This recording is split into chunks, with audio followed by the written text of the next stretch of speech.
Sa iba pang balita, isinumite ni Senador Ping Lacson sa Ombudsman ang mga ebidensya tungkol sa mano-mali umanong infrastructure projects sa Taguig.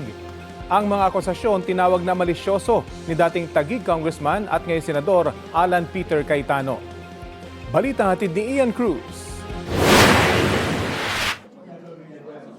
Isinumite na raw ni Senador Ping Lacson at kanyang team sa Office of the Ombudsman ang mga ebidensyang kanilang nakalap tungkol sa umano'y mga questionabling infrastructure projects sa Taguig City na baluarte ni Senate Minority Leader Senador Alan Peter Cayetano. Naniniwala si Lacson na sapat na ang mga ebidensya para magsampa ng mga kasong plunder, malversation at paglabag sa anti-graft law laban sa mga responsable.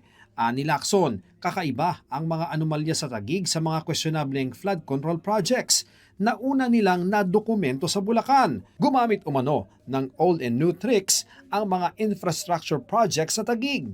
Kabilang anya ang pagpapanggap sa isang illegal na reclamation project bilang mga slope protection structure na may kasamang ilang ghost project. May mga kaso rin umano ng double appropriation at pag-recycle ng mga larawan mula sa mga luma at tapos ng kontrata para singilin at kubrahin ang bayad para sa mga bagong proyekto. Lahat anya ito, isang tao lang ang kumontrol simula 2019. Mula 2020 hanggang 2025, nasa 14.5 billion pesos anya ang infra projects ng Taguig. Sa kanyang panig, sinabi naman ni Cayetano na welcome sa kanya ang mga isinumiting dokumento ng kampo ni Lacson sa Ombudsman. Nagulat lang daw siya sa pagkukumpara ng Bulacan sa Taguig patungkol sa flood control projects. Honestly, nagulat ako na i-compare sa Bulacan kasi napakalayo. Witness ang buong kababayan namin sa Taguig at lahat ng nagiging bisita ang produkto ng good governance for wala pa naman 20 years, no? 2010 till now and ako 1998 till now bilang congressman. Nauna nang sinabi ni Cayetano na walang ghost project sa Taguig. Sabi niya, malisyoso ang akusasyon. But from my point of view, it's malicious because nga hindi ko alam kung ano exactly at bakit ganun ang accusation at bakit suddenly etc.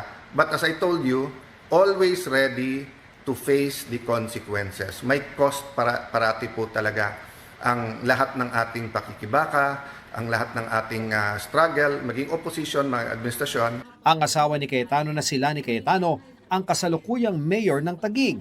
Sinusubukan pa naming makuha ang panig ng Taguig LGU sa pahayag ni Lacson.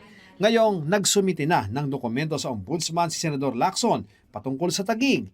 Iimbestigahan pa rin ba ito ng Senate Blue Ribbon Committee? Yung kay Senator Ping po, choice niya po yun. Alam nga ba naman, agawin ho namin sa Ombudsman, nasa Ombudsman na po yun.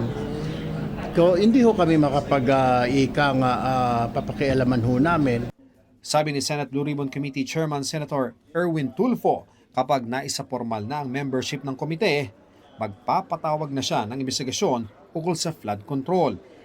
Isa sa lumutang na magbibigay ng pahayag sa pagdinig ang kapatid ni Senador Cayetano na si dating Taguig Mayor Lino Cayetano. What I heard is willing, he has documents and mga na pwedeng isumiti po sa Blue Ribbon. Pati nga po yung dating mayor po ng Taguig, may mga documents din po nga isusumite. So we will entertain that. Ian Cruz nagbabalita para sa GMA News.